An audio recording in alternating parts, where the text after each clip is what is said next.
Pemirsa NASA tercinta dimanapun Anda berada, dalam berbudidaya kita tidak terlepas dari masalah organisme pengganggu tanaman atau OPT, yaitu hama, penyakit, dan gulma. Karena OPT ini akan menyebabkan kehilangan hasil, bahkan bisa menyebabkan kegagalan panen.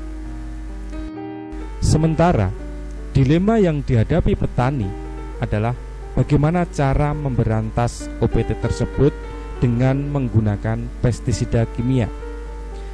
Akan tetapi, efek negatifnya diantaranya adalah resistensi atau kekebalan hama, resurgensi atau ledakan hama, kemudian ledakan hama sekunder, matinya musuh alami seperti burung, belalang, sembah, ular, dan lain-lain.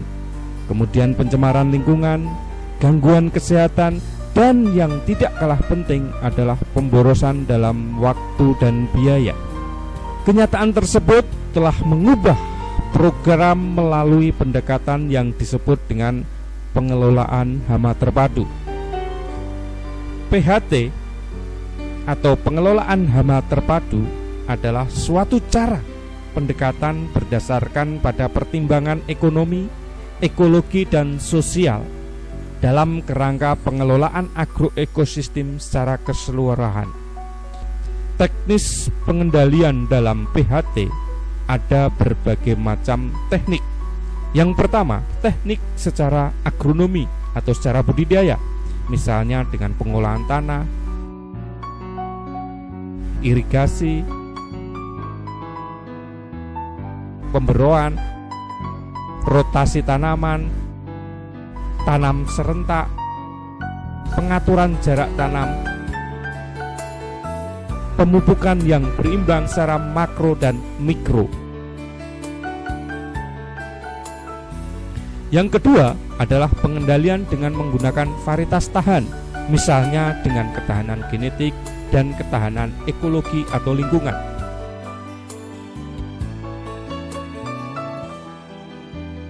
Yang ketiga adalah pengendalian secara fisik dan mekanik, penggunaan lampu perangkap, misalnya pemasangan dengan metilat lem,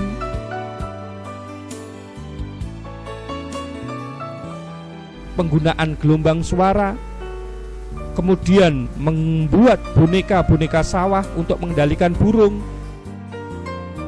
dengan pengambilan secara manual, pasang perangkap, dan pengusiran hama. Kemudian yang keempat, teknik pengendalian secara hayati, yaitu suatu teknik pengendalian yang mengandalkan pada penggunaan bahan-bahan yang alami, yang ramah lingkungan, baik yang berasal dari tanaman maupun yang berasal dari makhluk hidup. Kemudian yang terakhir, menggunakan teknik pengendalian secara kimiawi, yaitu dengan pestisida kimia. Teknik pengendalian secara kimiawi di sini tetap digunakan, tetapi ditempatkan sebagai alternatif yang terakhir. Penggunaan pestisida dilakukan jika sudah terjadi serangan pada taraf yang merugikan. Penggunaan pestisida kimia harus memperhatikan efektivitas dengan mempertimbangkan tepat jenis, tepat dosis, tepat konsentrasi, tepat waktu, tepat cara, dan tepat sasaran. Dalam konsep PHT, yang terpenting adalah monitoring atau pengamatan, sehingga petani dapat memutuskan secara tepat kapan dan di mana penggunaan pestisida kimia harus dilakukan. Pengamatan hama harus dilakukan paling sedikit seminggu sekali, dan pengamatan tersebut meliputi keadaan hama, populasi hama, musuh alami atau teman-teman petani, pertumbuhan tanaman, cuaca, iklim, dan lain-lain.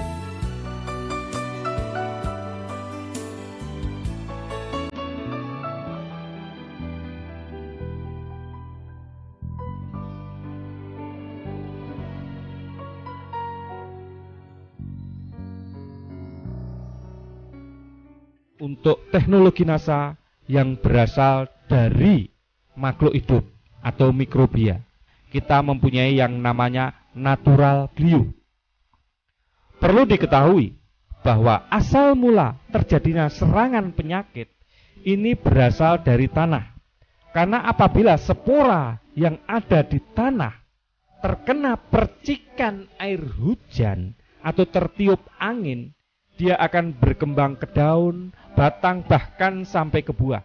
Jadi kalau kita kendalikan sejak awal sumber-sumber patogen yang ada di dalam tanah, maka akan mengurangi serangan-serangan penyakit.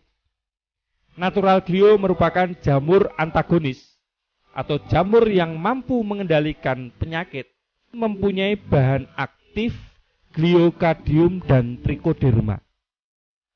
Natural Glio mengandung 10⁻15 spora per gram dan merupakan jamur yang F1. Natural Glio digunakan untuk mengendalikan penyakit layu karena jamur fusarium, busuk buah pada tanaman cabai, penyakit ngoler pada tanaman bawang, penyakit busuk pada tanaman vanili, jamur upas pada tanaman kopi, ganoderma pada tanaman kelapa sawit, busuk buah kakao, dan lain-lain.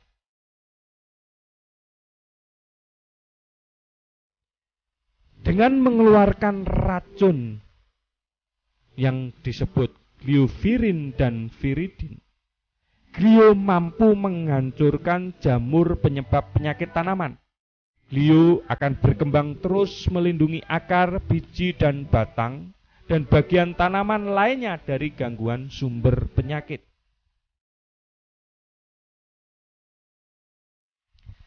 Cara penggunaan natural Glio. Natural Glio digunakan paling efektif sejak awal sebagai pemupukan dasar. Pertama, kita siapkan dahulu 1 bungkus natural Glio dicampur 25-30 kg pupuk kandang yang sudah matang atau kompos. 1 bungkus natural Glio dapat digunakan untuk 500-1000 meter persegi. Setelah dicampurkan dengan pupuk kandang atau kompos yang sudah mengandung natural Glio tadi, dimasukkan kembali ke dalam karung untuk didiamkan kurang lebih 1-2 minggu untuk mengembangbiakkan spora-spora dari natural Glio. Yang kedua, natural Glio selain dapat dicampurkan dengan pupuk kandang atau kompos, juga dapat dicampurkan dengan supernasa, osenasa untuk penggunaan sebelum tanam. Caranya, kita ambil air dalam ember kurang lebih 10 liter, lalu kita masukkan 1 sendok natural Glio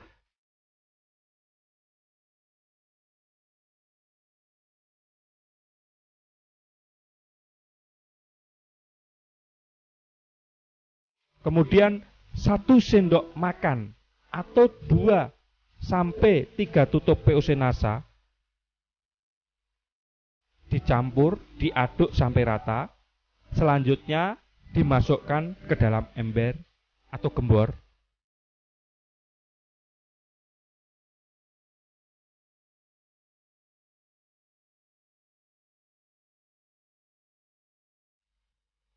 Setelah itu siramkan larutan natural Glio tadi dengan supernasa atau POC Nasa ke atas guludan atau bendengan sebelum ditutup mulsa plastik. Atau dapat juga dikocorkan ke masing-masing lubang tanam dengan ukuran cukup 200 ml per lubang tanaman.